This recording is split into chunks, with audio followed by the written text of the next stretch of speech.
Hi, Goddess of Love here again. Kamusta kayo dyan mga goddess ko? So, another reading na naman tayo today for you, mga earth signs, Taurus, Virgo, and Capricorn. No? So, kamusta kayo dyan mga earth signs natin dyan? So, let's see, no, ano yung mga possible na sitwasyon ninyo this week, no, mga goddesses ko. Tignan natin. Pagdating sa inyong family, love relationship, no, and community, career, and of course, self-care advice na rin for you this week and message advice from the universe, no, mga earth signs natin. But before that, no, available pa rin ang ating all-in-one prosperity candle, no, ang link ay nandyan sa ating description below, no, available siya sa ating Shopee store. And for those who are interested naman na magpabook ng inyong mga personal reading, no, ang details ay nandiyan din sa ating description description below mga goddesses ko, no. So let's see, no, ano yung mga again paparating sa inyo mga goddesses ko, earth signs, stars, Virgo, and Capricorn, no. Tignan natin. And yung mga benefits nga pala na makukuha ninyo dito sa ating all-in-one prosperity candle is nandyan din, no, basahin nyo sa description below mga goddesses ko.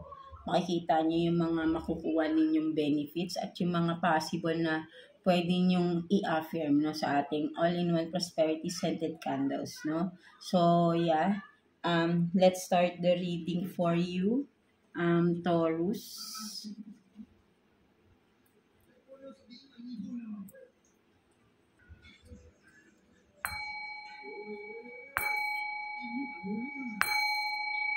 So, let's see what's the overall energy for you, Taurus, no, this coming week, possible overall energy for you, mga Taurus natin, no. So, let's see. Kuha tayo ng one card here for you, Taurus. Tingnan natin.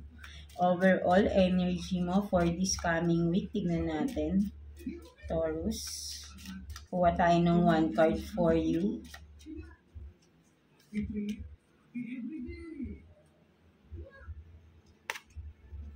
So, you have this boundaries, no? So, for some of you, no, maybe this coming week, no, ang may mga possible kayong mga ika-cut off sa buhay ninyo or magdidistansya kayo for some of you, mga Taurus, sa mga tao, sitwasyon sa paligid ninyo, no? Pwedeng career.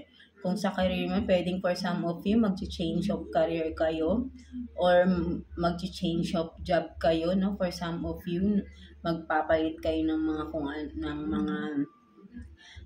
overall, no, boundaries, no, you are setting boundaries, no, in any situation, person man yan, no, mga tao sa paligid mo, friends, no, kung sino yung parang feeling nyo ay hindi na worth it na makatulong, no, or hindi nakakatulong na sa inyo, no, mga Taurus natin. So that's your overall energy this coming week, no, mga Taurus natin, no, setting boundaries, no. So let's see, no, ano naman, no, possible na paparating sa inyo in regards sa inyong family, no, kung sabihin natin biological family, if you are still single, or kung committed na kayo, no, for some of you. So, tingnan natin, no, family, no, kung family involved, no, something like that, no. So, let's see.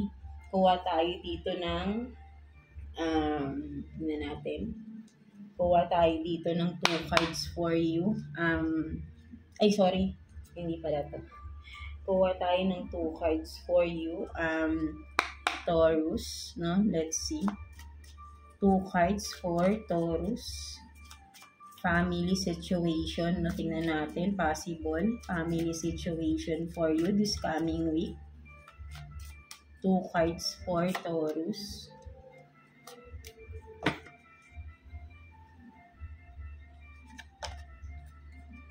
So you have this, the Chariot, no, the Chariot, and then the Hermit in reverse, no. So for some of you, nakikita ko, no, sa family din, no, parang sabihin natin for some of you, pwedeng sabihin natin na may pwedeng sa isa sa family member ninyo pwedeng aalis, no? For some of you, Taurus. Yan, no? For some of you, or for some of you, nakikita ko rin dito, if you have this, sabihin natin, if for some of you na single, no? Parang nakikita ko rito, no? May pagtakas, no? For some of you, pwedeng may sabihin natin may magtatanan. For some of you, kasi pasikretong pag-alis no. So meron dito no kung sino man ito no, for some of you, kung hindi man magtatanan, for some of you parang meron kayong kung sino man member sa family ninyo no, may sikreto. Kumbaga ay sinisikreto niya no, nagpaplano siya ng pag-alis no, for some of you. Taurus, or kung ikaw man ito, right? No, kung ikaw man yung may pinaplano na pag-alis, no? Something like that, na sinisikreto mo, no? Hindi ka nagpapahalata, no? For some of you, no? So, ayun yung nakikita ko rito, no? So, yeah, ayun yung nakikita ko dyan na possible na sitwasyon this coming week na meron sa inyo dyan, sa family member ninyo, ang may sikretong aalis, no? Kung saan man, no? Hindi natin alam, no? Basta meron siyang pagpaplano na umalis, no? Siguro pag something na maglilipat, kung saan man siya, no? Kasi sikreto, hindi niya to pinapaalam kahit kanino, no? Wala siyang pinagsasabihan, no? For some of you, no? So, ayun yung nakikita ko dito, no? Na may possible, no? This coming week, no? Mga Taurus natin. So, let's see, pagdating naman sa inyong community, no? Mga tao sa paligid ninyo, no? Pwedeng kapitbahay, mga kaibigan, co-workers din, no? Tignan natin. Ano naman yung mga possible na sitwasyon for them, no? This coming week, mga Taurus natin. Let's see. Yeah, tignan natin. Wait lang. Tignan natin, no? So, kuha tayo dito ng 2 cards for you, Taurus, no? For your community, no? Possible situation sa community, no? This coming week for you, Taurus. Wait lang. Kuha tayo ng 2 cards for you.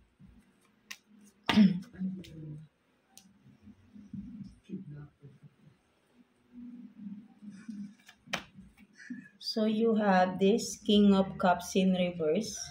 And then, 10 of Cups in reverse. No? So, for some of you, nakikita ko dito, no? Mga Taurus natin, no? For some of you, within the community, friends or sino man close to your, close to you, no? Within your circle, na nakikita ko rito, no?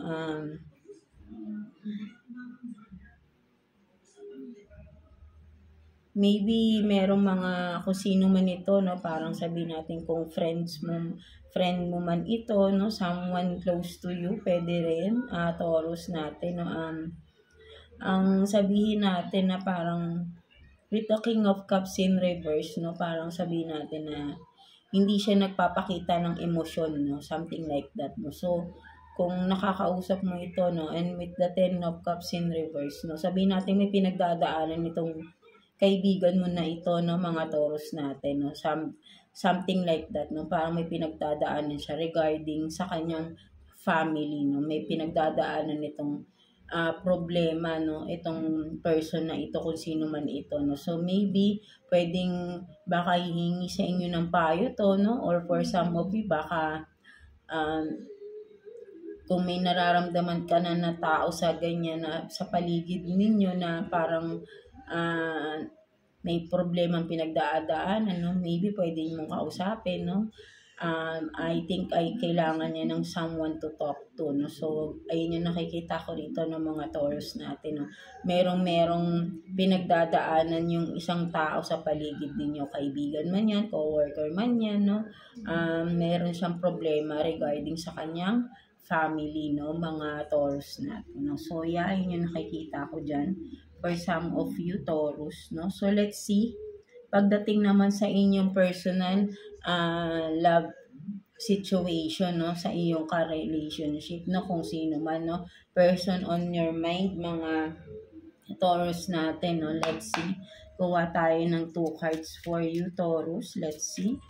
Tingnan natin. 2 cards for Taurus, person on your mind, no? Possible na situation nyo this coming week, mga Taurus natin. Kuha tayo ng 2 cards.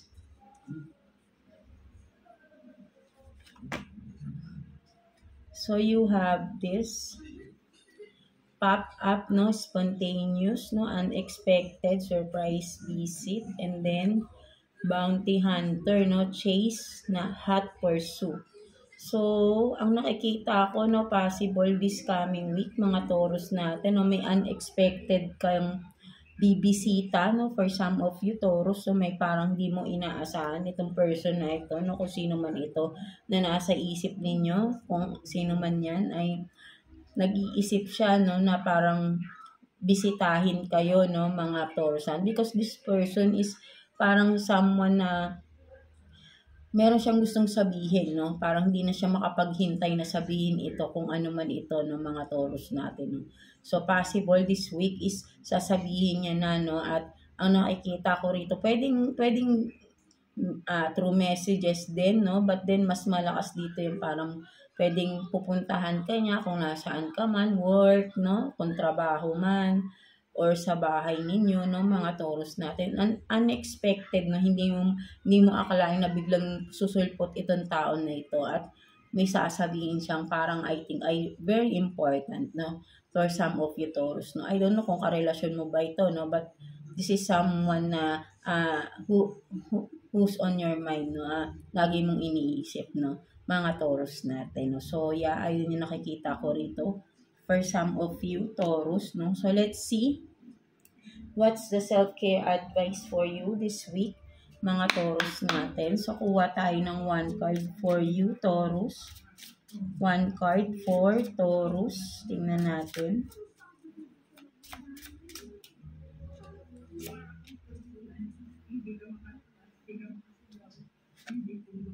So you have this pleasure, no? So for some of you, nakikita nyo naman siguro, no?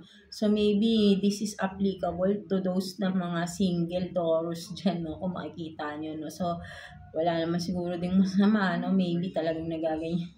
Yeah, no? So, yeah. So kung single man kayo, no? It's okay, no? Hindi naman masama, no? But then, syempre, kesa naman, di ba, ibigay nyo sa ibang tao, no? Why not, di ba? Do it in your own benefit, no, sa inyo na lang, right, no, at least safe pa kayo, no. So this is your self-care advice, no, for this week, no, mga Taurus natin, no, a pleasure, no, within yourself, no. So yeah, ayun yung nakikita ko. So maybe hindi lang naman ganyan kung ano yung magpapasaya sa inyo, no, ano yung nagpapagaan sa inyo, no, na mare-relax kayo, gawin nyo, no. So that na ma-release nyo din, no, kung ano man yung mga hindi magandang nararamdaman ninyo inside, no, something like that, no, because this is, I think, you have to release something na something na hindi maganda sa pakiramdam ninyo, no, something like it. Kaya may boundaries din kayo, because maybe for some of you talagang you need to cut off some situation, people around you, diba, no. So yan, no, maybe kaya parang, 'di ba, may mga aalis din, no, within the family, no, kasi nga maybe kung ikaw man yun na nagpa-plan kang lumipat ng lugar, no, because you want to be alone muna, no, for some of you, no. So ayun din, no, ayun din yung nakikita ko, no, making boundaries, no, something like that, ng mga Taurus natin. So let's see what's the message advice for you, mga Taurus ni Universe, no. Let's see. Kuha tayo ng 1 card here for you, Taurus. Message, advice for you. For Taurus. Tingnan natin.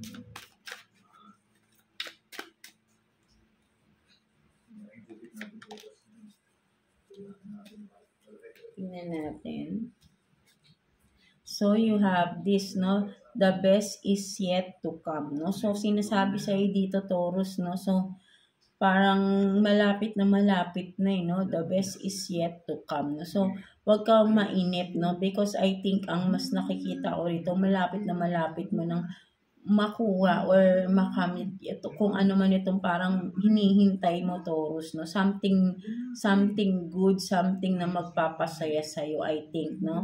Maybe this coming week din, no? Makuha mo na rin itong pinakahihintay mo or yung pinaka minimithi mo na I think ay yung pinaka magiging masaya ka na. So, the best is yet to come. Na kumaga parang sabi na hindi man ngayon, hindi man this week, no? But then, no, ang nakikita ko rito ay malapit na rin ito. Huwag ka lang maiinip, no? Mga Taurus natin, no? So, yeah, ayun yung nakikita ko for you, mga Taurus. So, I hope na naka-resonate kayo for some of you Taurus, no? So, yeah, that's it for you. God bless you all and thank you for watching, Taurus.